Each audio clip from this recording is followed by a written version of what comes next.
I have just received another email from yet another man who is getting screwed over by a dishonest, manipulative ex-wife using a horrifically corrupt Western family law system to hurt him. Another man getting his name dragged through the mud, another man losing his children, his property, and income for no valid reason. Another man who has never dreamed that men could face such injustice until it happened to him, wrecking his life. Another man out of hundreds I have heard from in this blue pill void, reaching out to AVFM after a hard time and a frantic search on the internet using words like divorce, child support, and men's rights.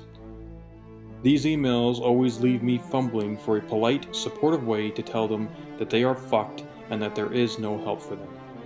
These men write me because they think I am an expert on the system they are up against, and to some degree I suppose I am.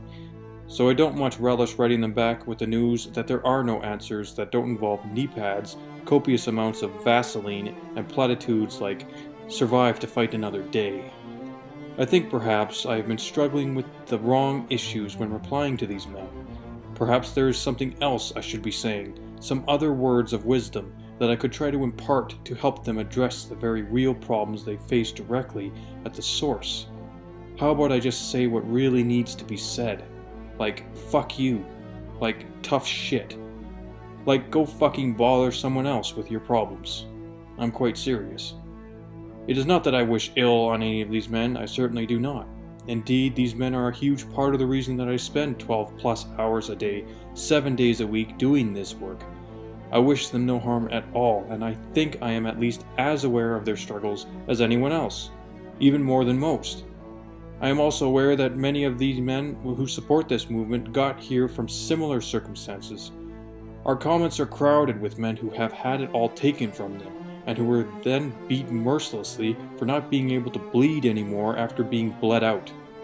We have thousands of readers come here every day, most of them men.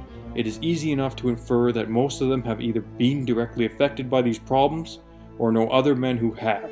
How many men anymore can say that they don't know anything is wrong in the system?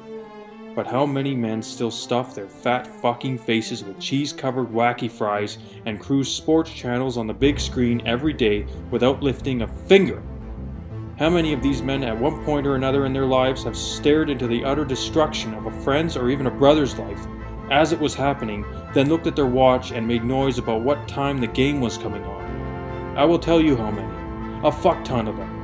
Enough of them that at some point or another, some of these indifferent, selfish assholes end up in my inbox pleading for guidance, legal help, and financial assistance, looking desperately for someone or something to save them. It is enough to make me want to hit delete and turn on a fucking ball game. Here's the deal, and with this I give you the no-holds-barred truth about me and where I am today after years of bloodying my forehead on a brick wall. I'm tired. I'm not wearing down or ready to quit, but I am honestly, genuinely tired. I am tired of seeing a handful of men and women fight for a cause that should include millions. I am tired of seeing a comparative handful of men and women cough up the lion's share of financial assistance when most, even some who come here every day to read and cheer on FTSU won't cough up $5 to help us out, who are just fine as long as none of the burden, even a trivial part of it, is on them. We will keep doing this no matter what. I can tell you personally that I will be fighting this shit till my dying breath, and I know that many of the good men and women working with me feel the same way.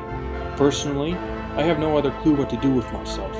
But the longer I am at this, the less patience I have with dead weight. Those who think AVFM is a fucking source of entertainment, or a life preserver for when the tables finally inevitably turn against them.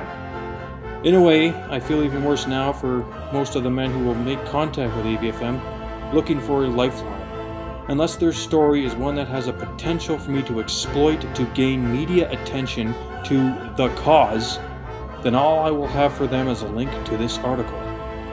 Well, and perhaps this piece of advice.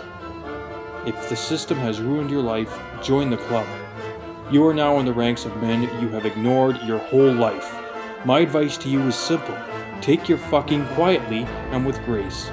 Expect the same compassion you have always extended to those men who wore the shoes you are now wearing. If you want things to change, then stock up on ramen, Get cozy in your studio apartment and join us in the fight to fix this shit.